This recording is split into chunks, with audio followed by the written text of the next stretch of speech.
This funny story begins with a very big businessman named Demon. He is seen sitting inside his car, but he looks a bit troubled. In Demon's hand, there is a card that says they can help you, and there is a number on it as well. So, Demon directly heads to the address given. After reaching there, Demon meets a professor who tells him that they know he needs their help. In fact, the professor and his company already knew that Demon had a very dangerous disease and was about to die soon. Demon, somewhere deep down, also needed a solution to all this, which is why he had come to the professor. The professor responded that they had a technique called shredding, in which they transfer a person's soul and their entire consciousness into another person's body. If Demon agrees, all of his consciousness and soul can be transferred to a different body because technology has advanced significantly. Many companies are now creating similar techniques that were once only imagination a few years ago. The professor shows Demon a body of a man into whom his soul will be transferred. But when Demon looked closely at the man, he realized he was still alive. Demon is taken aback by the idea that transferring his soul into another person by killing him is wrong. The professor replies that this man has no existence. If he were to go, no one would care. The professor and his organization were only helping those who were making a significant contribution to the development of the country, and Demon was one of them, which is why he was being given a chance. Now, Demon asks for some time to think. After returning home, Demon goes to meet his daughter, but from the beginning, his daughter has hated him because Demon was so busy with work that he couldn't spend time with her. All these things break Demon's heart, and he leaves from there. But the next day, Demon's health starts to deteriorate significantly. He feels that his last moment has arrived. Therefore, he immediately calls the professor to adopt the shredding technique, in which Demon's soul will be transferred into that man's body. Before the surgery, Demon goes to a cremation ground. Demon had a small box that he buried in the ground. Now, preparations for his surgery were being made as quickly as possible. On one side, Demon was lying down, taking his last breaths, while on the other side, there was another man whose body would receive Demon's soul. After following all the procedures, within just a few hours, Demon opened his eyes, not in his own body but in that of the other man. Demon was completely shocked that such things actually worked. Although he initially faced a lot of problems adjusting to his new body, he began intense training from that moment. At first, Demon had strange thoughts in his mind, and to help him manage these thoughts, the professor gave him some tablets to take regularly. Demon's training progressed well, allowing him to gain control over his new body. Within a month, he was completely back to normal. The professor provided Demon with a week's worth of tablets and told him he had to take one each day. Otherwise, he would start having odd thoughts again. The professor reassured him that he would receive similar tablets every week, allowing Demon to return to his life without worry. The man whose body Demon had entered was named Daniel. Demon's life had essentially come to an end, so he had come to live Daniel's life instead. Gradually, Demon became friends with his neighbors, and he also got himself a girlfriend. He started doing all the things he hadn't been able to do in his youth, as if he had been given a new life. A week passed in this way, but one day, Demon forgot to take the tablet, after which he suddenly experienced a headache and began to have strange visions. In one vision, he saw a lady and her daughter who were at a farmhouse, right behind which was a large water tank. In the next vision, Demon saw the lady and the girl in a hospital, looking somewhat sad for reasons unknown. All these thoughts were swirling in Demon's mind to the point that his head felt like it was going to explode. Demon became completely distressed about what to do. After calming down a bit, he told the professor everything. The professor replied that he should not stop taking his tablets and warned that if he did, his life could be in danger. Professor Edward advised him to take a few days off, saying that he would book tickets to Hawaii for him so he could enjoy himself. Demon thought that this might be the solution to his problems, but he still needed to find out what the visions in his mind were about. After the professor left, Demon started searching online about the water tank and the farmhouse from his visions. He decided not to go to Hawaii but instead to visit that place to uncover the truth behind his visions. First, Demon went to the cemetery to retrieve the box he had hidden. Inside the box, he found a lot of money and debit cards, which he had transferred all his money to before the surgery. Demon knew very well that once his face and body changed, he wouldn't be able to claim his business and property. So he had transferred most of his money into debit and credit cards and hidden them here, which he could now use without hesitation. With all that money, Demon set off toward the farmhouse that he had seen in his visions. Upon reaching there, Demon knocked on the door of a house, and when it opened, he stepped inside to check. Suddenly, his eyes fell upon a picture featuring the same lady and girl he had seen in his visions, but this time, there was also a photo of the new Daniel's body with them. This meant that Demon, who had entered this new body, was somehow related to them. Out of nowhere, the lady appeared from behind with a gun pointed at Demon. But as soon as she saw his face, she began to cry heavily because he was none other than her husband. The lady was overwhelmed with joy, realizing that her husband had finally returned. Demon now realized that the professor had lied to him, that the man he had taken over, Daniel, had a background. It was a kind of injustice to take the life of someone whose time was about to end. Within a short time, the professor and some of his people tracked them down and arrived there. Demon sat down with them to discuss everything. The professor's associate explained the reality.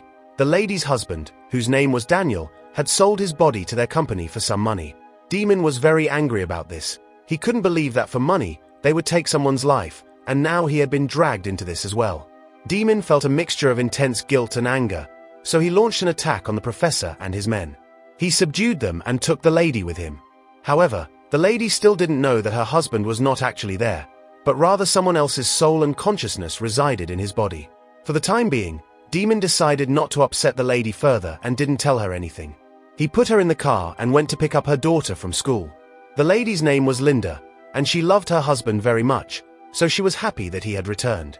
When Linda picked up her daughter from school, the girl immediately ran to Demon and hugged him because Demon, in Daniel's body, had not been home for many years. Demon felt a deep sorrow for this family, so he took both of them to a hotel for the night. There, Demon started to extract more information about the shredding technique on his laptop. He discovered that a scientist named Dr. Francis had invented this technique, but he had died many years ago. While watching an interview of Dr. Francis, Demon noticed that Francis had a habit of tapping his glasses twice, and the professor had the same habit. This indicated that it was possible that Dr. Francis had transferred his soul into the professor's body before he died. This means that in the professor's body, it was not just anyone's soul, but that of Dr. Francis, and he was still alive. Demon quickly tracked down the location of the professor's house and went directly to meet him. As soon as the professor arrived, Demon pointed a gun at him and demanded to know everything about the shredding technique. Demon's supply of tablets was also finished, which provided him with peace of mind, so he needed more of those tablets urgently. Demon had the professor at gunpoint and started questioning him, but soon more of the professor's men arrived, and they captured Demon. After a struggle, the professor's people beat him up and drove him away. Now, Demon had come directly to Linda. He felt a great deal of guilt for using someone else's body to stay alive. Even though Demon had done all this unknowingly, the burden of it was falling heavily on Linda and her daughter. Therefore, Demon decided to tell Linda the whole truth. He explained to her that her husband had died many days ago. While the body belonged to her husband, the consciousness and soul inside were his. Linda was completely shocked, unable to comprehend how this had happened. She was at a loss for what to do. Although Demon had distanced Linda from her husband, he made a decision to protect both her and her daughter well. He took them to an old friend of his. Initially, Demon's friend could not recognize him due to his changed face, but when Demon revealed all the things only they knew, his friend finally believed that this was indeed his friend Demon. His friend couldn't believe that Demon had used this technique as well. Demon decided to stay there for a few days, but when he went to see Linda's daughter, he noticed that his friend's son was still alive. Demon had been telling Linda that his friend's son had died many years ago. But perhaps my friend had also used the shredding technique to transfer his deceased son's soul into another body, meaning the professor had trapped him as well. Demon immediately went to his friend and asked how long it would take for the professor and his men to arrive. He also informed his friend that the body he had switched his son's soul with had been taken from a family and killed by the professor's men. Hearing this left his friend in shock, as the professor had never mentioned any of this to them. Demon quickly started to leave with Linda and her daughter, but by then it was too late. The professor and his men arrived and began firing around Demon's car. The professor's men relentlessly pursued Demon. Alone in the car, Demon cleverly caused an accident for them all. Meanwhile, Demon's friend was taking Linda and her daughter safely to the other side of the forest to keep them out of danger. Just then, they came across a car that they thought was Demon's, there to save them. So, the three of them went over to it, but inside were the professor and all his men, who had now kidnapped Linda and her daughter. Demon's friend was helpless to assist them and rushed back to Demon, who had already taken out many of the professor's men. Demon's friend informed him that the professor's men had kidnapped Linda and her daughter and taken them away. In that moment, his friend had no idea what to do to save them. But now, Demon had to rescue Linda and her daughter at all costs because the professor was a very dangerous man, and who knew what he would do to them. Demon had no clue where the professor's hideout was, but when he focused intently, he began to recall fragments of memories from his visions. He combined those memories to determine the location of the professor's hideout. Thus, he immediately made his way to the location created by the professor. Demon entered a secret laboratory. As soon as he got inside, he was looking for Linda and her daughter, but he noticed an unconscious man in front of him. This made him realize that the professor might be planning to use this body to apply his shredding technique on someone. Suddenly, the professor appeared right in front of Demon. Demon kept firing at the professor with his gun, but there was a bulletproof glass in front of the professor, so he was unharmed. Soon, the professor's men arrived and completely captured Demon. He struggled to break free, but they overpowered him. Before being captured, Demon had managed to put a bullet from his gun into his mouth because he had a plan in mind that would soon become clear. The professor realized that as long as Demon was alive, he would pose a threat to their organization, as all his knowledge about their operations was still intact. Therefore, the professor decided to transfer another soul into Demon's body. The soul that would be transferred was that of the unconscious man, which would leave Demon with no memories of his past. The shredding technique process began. Within a few hours, after the procedure was complete, the professor approached Demon's body and asked, "What is your name?" Demon, now under the influence of the other soul, replied, "My name is Michael," indicating that the soul of the other man was now inside his body. This meant that Demon had forgotten all his memories, and now Michael's soul was in control.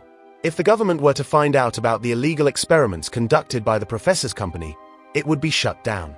With this thought, the professor left, feeling completely assured. However, shortly after, Demon pulled out the gun and began firing at Michael's people, revealing that Demon's memory hadn't vanished after all. He was still present within his body. The truth was that before being placed in the machine, Demon had hidden a bullet in his mouth. If any metallic object is taken into the machine, it does not work properly. Demon took advantage of this flaw and now began to move around with the gun. To find Linda and her daughter, Demon captured one of the professor's men and demanded to know Linda's location. Under the threat of a gun, the man had no choice but to reveal everything. They took Demon to where Linda and her daughter were hidden in the laboratory. Upon seeing them safe and sound, Demon killed all of the professor's men. Hearing the gunfire, the professor grew suspicious and quickly came to investigate what was happening. When he noticed a bullet inside his machine, he realized that Demon had tricked him. Demon had entered the machine with a metallic object, preventing it from working properly. Demon had only pretended to be Michael at first. Meanwhile, Demon had already killed many of the professor's men and was now directly confronting the professor. However, the professor was still protected behind the bulletproof glass, making it difficult for Demon to reach him. The professor taunted Demon, saying, "Without me, you are nothing. If I don't give you those tablets, you will die, and gradually the memories of Linda's husband within you will grow stronger. Eventually, your soul will die, and Linda's husband's memories will take over." In other words, Demon's death was inevitable. But Demon was not thinking about any of this. He was determined to destroy the professor and his entire organization so that no innocent people would fall victim to such dangerous experiments again. In a fit of rage, Demon picked up a flamethrower lying nearby and ignited the glass, directly burning the professor. The professor was completely consumed by the flames. Demon then safely brought Linda and her daughter out of the laboratory. To keep them safe, Demon sent them to his purchased island using a boat. There, all the facilities were available for Linda and her daughter, where they could happily spend the rest of their lives. After everything was settled, Demon came to meet his daughter and handed her a letter, saying it was from her father. As Demon's daughter read the letter, tears began to fall from her eyes. Perhaps Demon had written many things in the letter that he had never shared with her, and now he quietly left, happy to see his daughter so joyful. Demon then locked himself in a room, trying to live a normal life. He hadn't taken a single tablet in days, causing the memories inside him to gradually start fading. Eventually, there would come a time when Demon's memories would vanish, and the memories of Linda's husband, David, would return to the body he inhabited. Demon had prepared a video log to be watched if David ever returned to his body, as he decided that Linda should get her husband back. Demon spent his extra life very happily, and several months later, it was shown that Demon had completely faded away. David, Linda's husband, regained control over his body. He had no recollection of what had happened in the past, nor was he aware of the existence of Demon. When David watched the video recording, he realized that everything had indeed happened, and once he learned the location of his wife and daughter, he took a boat to that island. When David met Linda, he told her, "I am your husband, David." Upon hearing this, Linda and her daughter became extremely happy. Finally, David had found his lost family, all thanks to Demon's sacrifice. David decided to live on the island with his family, and this is how our story came to an end.